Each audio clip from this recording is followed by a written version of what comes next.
अस्सलाम वालेकुम। उम्मीद करता हूँ कि आप सब खैर से होंगे। आज की बेसिकली हमारी वीडियो का टॉपिक है, जब आप एक घर बनाना चाहते हैं, कंस्ट्रक्शन ऑफ हाउस, उसमें कौन से स्टेप्स होते हैं फ्रॉम स्टार्ट टू फिनिशिंग।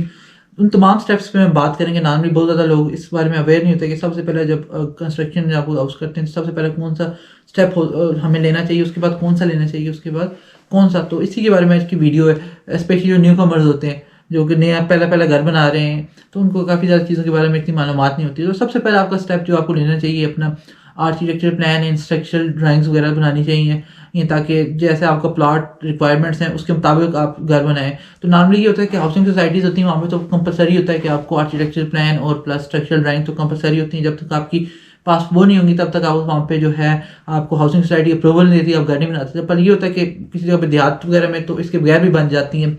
तो अलबत्ता आपको ये करना चाहिए, कोशिश देहात में अगर बना रहे हैं तो आपको आर्किटेक्चर प्लान के मुताबिक बनाने चाहिए, और प्लस अगर फ्रेम स्ट्रक्चर ही बनाना चाहिए, क्योंकि इसका सबसे बड़ा बेनिफिट ये होता है कि अगर आप देहात में भी बनाते हैं, आर्किटेक्चर प्लान अगर आपके पास है, तो तमाम जो स्पेस आपके पास है वो अच्छी तरह यूटिलाइज हो जाती है। और जब आप आर्किटेक्चर जब प्लान बना होता है तो आपका जो तमाम जो घर है वो अच्छी तरह बनता है। अगर आप आर्किटेक्चर प्लान के बगैर भी बाद लोग होते हैं वो बनाना शुरू करते हैं, कहते हैं कि हम यहाँ पे घर बना रहे हैं, हमने ऐसे बनाना है, तो with and during the construction जो होते हैं उनको काफ़ी ज़्यादा डिफिकल्टीज आती हैं। फॉर एग्जाम्पल किसी जगह पे कोई दीवार छोटी हो जाएगी या ऐसा कुछ हो जाएगा तो उनको दोबारा जो है जो चीज़ को तोड़ कर डिमोलिश करके दोबारा बनाना पड़ता है, उस पर काफ़ी ज़्यादा पैसे भी लग जाते हैं। और दूसरा ये भी है कि वो चीज़ एज अ लॉन्ग टर्म के लिए अच्छी भी नहीं बनती। तो इसलिए आपको कोशिश करनी चाहिए, आर्किटेक्चर प्लान के साथ जाना चाहिए कि और दूसरा ये कि जब आप घर बना रहे हैं तो इवन आप BOQs तो काफ़ी हर बंदा टैक्स नहीं लेता, उसके लिए भी आपको पेमेंट करनी पड़ती है कि इसमें मटेरियल्स कितना लगेगा, ईंट कितनी लगेंगी, तमाम चीज़ों का।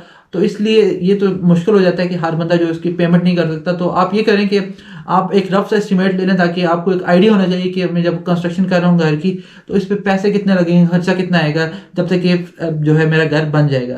तो सबसे पहले आपको ये स्टेप लेना चाहिए। अब इसके बाद दूसरे जो स्टेप आ जाता है, जो डिमार्केशन ऑफ प्लॉट, जहाँ पे जहाँ आपने प्लॉट लिया उसका डिमार्केशन करना कि फ्रंट इसका इतना है, बैक इतनी बन रही है। साइड पे जो है डिमार्केशन यूजली जो होती है लैमस्टोन से की जाती है, उससे करके चूने से जो है निशान लगा दिया जाता है, निशानदेही समझे कि ये मेरा प्लॉट यहाँ पे, तो ये इसकी ये बन रही है। तो फिर इसके बाद जो तीसरा जो स्टेप होता है वो आपका फाउंडेशन के लिए वर्क शुरू हो जाता है। तो फाउंडेशन में सबसे पहले आपको एक्सकेवेशन करवानी पड़ती है। फाउंडेशन के लिए नॉर्मली दो तरह के प्रोसेस से हो जाती है एक्सकवेशन। एक तो आप जो एक्सकवेटर की विद द हेल्प ऑफ, दूसरा ये होता है कि आप लेबर से भी करवाते हैं। अगर लेबर से करवाते हैं वो थोड़ी ज़्यादा साफ तरह होती है एज़ कम्पेयर टू एक्सकवेटर के। जब आप एक्सकवेटर से करवाते हैं तो ये जाती है।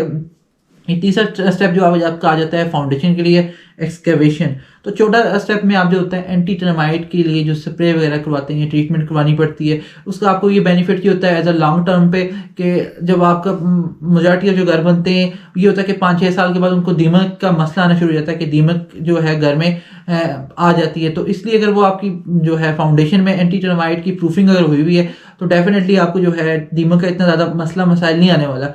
तो फिर उसके बाद ये होता है कि अगर आप उस टाइम इसको स्किप कर देते हैं, ये हो जाता है कि 5-6 साल के बाद जब दीमक आने शुरू हो जाएगी फिर उसमें बड़ा मुश्किल होता है इसको ट्रीटमेंट करवाना। फिर ये होता है कि आपको अपनी जो तमाम फ्लोर में जो है उसमें ऑयल करवाने पड़ते हैं, जो फिर उसमें दोबारा आपको स्प्रे करवा के उसके ट्रीटमेंट निकल सकती है, वरना तो। इसलिए आपको कोशिश करनी चाहिए कि आपको एज अ स्टार्ट से ही जो है इसकी एंटी टर्माइट ट्रीटमेंट करवा दें। तो ये इसका आपके पास आ जाता है। फिर इसके बाद आपका फाउंडेशन पे काम शुरू हो जाता है। सबसे पहले तो फाउंडेशन के लिए जो है जो सरफेस को लेवल किया जाता है, जिसमें थोड़ा बहुत ग्रेवल डाला जाता है, जिसको कंपैक्शन की जाती है। फिर उसके बाद उसके ऊपर जो है PCC प्लेन सीमेंट कंक्रीट थोड़ा बहुत जो एक लेवल पे किया जाता है ताकि उसके ऊपर जो है फाउंडेशन खड़ी हो सके, कॉलम आपका खड़ा हो सके। तो इसके बाद फाउंडेशन पे वर्क स्टार्ट हो जाता है, जिसमें आपका कॉलम का वर्क शुरू हो जाता है। जो फाउंडेशन का जब आपका वर्क खत्म हो जाता है तो अच्छा, फिर इसके बाद जो आ जाता है आपके पास वो आ जाता है प्लिंथ बीम। प्लिंथ बीम आप कोशिश करें जो है 1 से 2 फीट जो है ग्राउंड फ्लोर से ऊपर डालें। नॉर्मली जो होता है 1.6 फीट के जो हाइट रखी जाती है ग्राउंड फ्लोर से। इसका सबसे ज़्यादा आपको बेनिफिट ये होता है कि अगर फॉर एग्जांपल आपका प्लॉट जो है थोड़ा डेप्थ में है तो ये हो जाएगा, जब अगर बारिश जो है रेनी सीजन है तो बारिश का जो तमाम जो पानी है जो आपके जो है वाल के साथ कांटेक्ट में आ जाएगा, जिस वजह से सीपेज बहुत ज़्यादा आने शुरू हो जाएगी। प्लस अगर वैसे भी नीचे अगर ग्राउंड फ्लोर से तो डेफिनेटली जो आपकी वाल की जो है वो कांटेक्ट में आ जाती हैं जो सॉइल के साथ, तो सीपेज डेफिनेटली आ जाएगी। तो इसलिए आपने कोशिश करनी है प्लिंथ बीम की जो है 1 से 1.6 फीट आप हाइट में डालें जो है ग्राउंड फ्लोर से। इसके बाद जो प्लिंथ बीम के बाद आपकी आ जाती है डीपीसी नॉर्मली डाली जाती है, आपको इसलिए डाली जाती है कि जो जो जो मॉइस्चर होता है सॉइल में में जो ये मिट्टी में जो होता है मॉइस्चर वो जो है दीवारों में ना आए, जिसकी वजह से आप जब अगर जो दीवारों की जो ब्रिक्स हैं वो अगर मॉइस्चर के कांटेक्ट में आ जाएंगी तो इससे ये हो जाता है कि आपने घर में देखा होगा कि हर जगह पे जो सीपेज आना शुरू हो जाती है, सेम जिसको कहा जाता है। तो इसलिए डीपीसी डाली जाती है, जो 1 से 2 इंच की जो डीपीसी डाली जाएगी, जो इसके बाद प्लेंस बीम के बाद डाली जाएगी। उसके बाद जो है डीपीसी डालने के बाद अगर आप और ज़्यादा जो चाहते हैं कि इसको प्रोटेक्शन होनी चाहिए तो इसके ऊपर विटामिन की जो है कोटिंग कर दी जाती है। नॉर्मली जो है विटामिन की कोटिंग के प्लस जो है आपको आजकल मार्केट में बहुत ज़्यादा अवेलेबल है वो फाइल सी, वो भी आप लगवा सकते हैं। उसके ऊपर जो है बेसिकली प्लास्टर की शीट लगा दी जाती है। तो इसके बाद जो है आपका जो है कॉलम की कॉस्टिंग करनी शुरू की जाती है। बहुत ज़्यादा लोग जो ये होता है कि वो ये कहते हैं कि ब्रेक वर्क पहले होना चाहिए।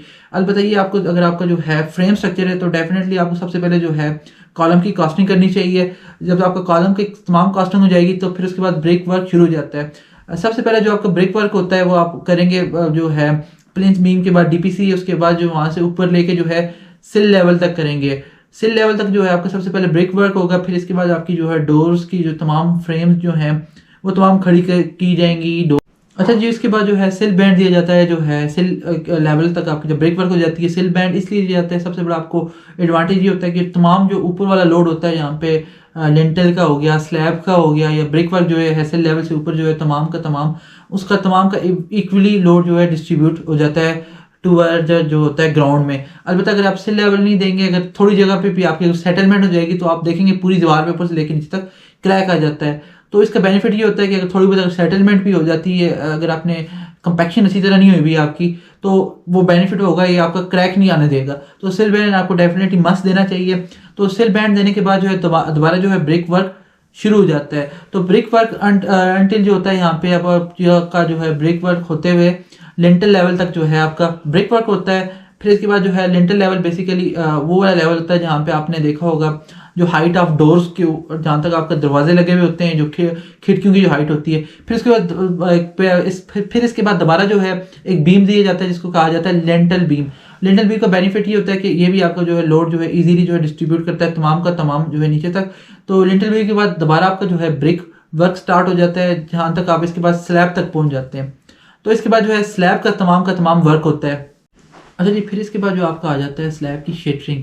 सबसे पहले स्लैब की शेटरिंग बांधी जाती है। स्लैब की शेटरिंग में बेसिकली स्पोर्ट्स के लिए वुड या स्टील के पाइप वगैरह जो है राड वो इस्तेमाल किए जाते हैं। जो स्पोर्ट्स नीचे से ज़मीन से जो है जो सपोर्ट देते हैं, जो तमाम जो उसका वजन है स्लैब का ज़मीन तक डालते हैं। जब कोशिश ये करें जब आपको वो जो स्लैब के जो आपने जो पाइप वगैरह जो तमाम या वो लगाए हुए हैं पाइप लिए हुए हैं या आपने वुडन ली हुई है, तो उसको कोशिश ये करेंगे कि वो जो है उसकी जो लैंडिंग जो सरफेस है जहाँ पे वो खड़ा होता है वो जगह लेवल होनी चाहिए। ये नहीं कि पत्थर के ऊपर रखा जाए। फॉर एग्जांपल इसमें ये हो जाता है जब आप स्लैब की कास्टिंग कर रहे होते हैं तो उस जगह पे जब आप वजन पड़ता है तो वो स्लिप हो जाता है, तो वो वाली शेटरिंग जो है वहाँ से थोड़ी बैठ जाती है। फिर थोड़ा छोटे बड़े हनीकॉम किस्म के क्रैक आ जाते हैं आपकी जब आप इसमें स्लैब की कास्टिंग करते हैं।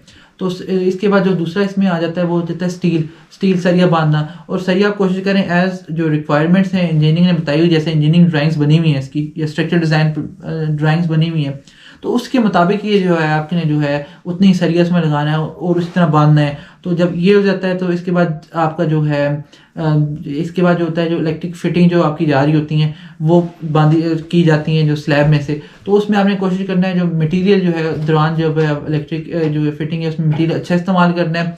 ये जब तमाम ये हो जाती है इलेक्ट्रिक फिटिंग, इसके बाद जो आपका जो होता है स्लैब की कास्टिंग का वक्त शुरू हो जाता है। जब आप स्लैब कास्टिंग करें उसमें ये आपने कोशिश करनी है कि स्लैब में थोड़ा जो स्लैब कास्टिंग है उसमें थोड़ा बहुत स्लोप रखें ताकि अगर पानी किसी जगह पे खड़ा ना हो, जो पानी अगर स्लैब में हो तमाम एक साइड से नीचे हो जाए, आपने पाइप लगाया हुआ तो उस पाइप में तमाम का तमाम जाना चाहिए, ताकि ये नहीं कि अगर वहाँ पे अगर पानी खड़ा होगा तो फिर आप देखेंगे आपकी जो छत में वो सीपेज आ जाएगी इन लॉन्ग टर्म। 1-2 साल के बाद आपको सीपेज नज़र आने शुरू हो जाएगी, जो सेम होगी छत से नीचे आने शुरू हो जाएगी। तो इन चीज़ों का आपने ध्यान रखना है। जब स्लैब की कास्टिंग हो जाती है फिर आप इसके जो नेक्स्ट डे से जो है आप इसकी जो क्योरिंग शुरू कर सकते हैं स्लैब की।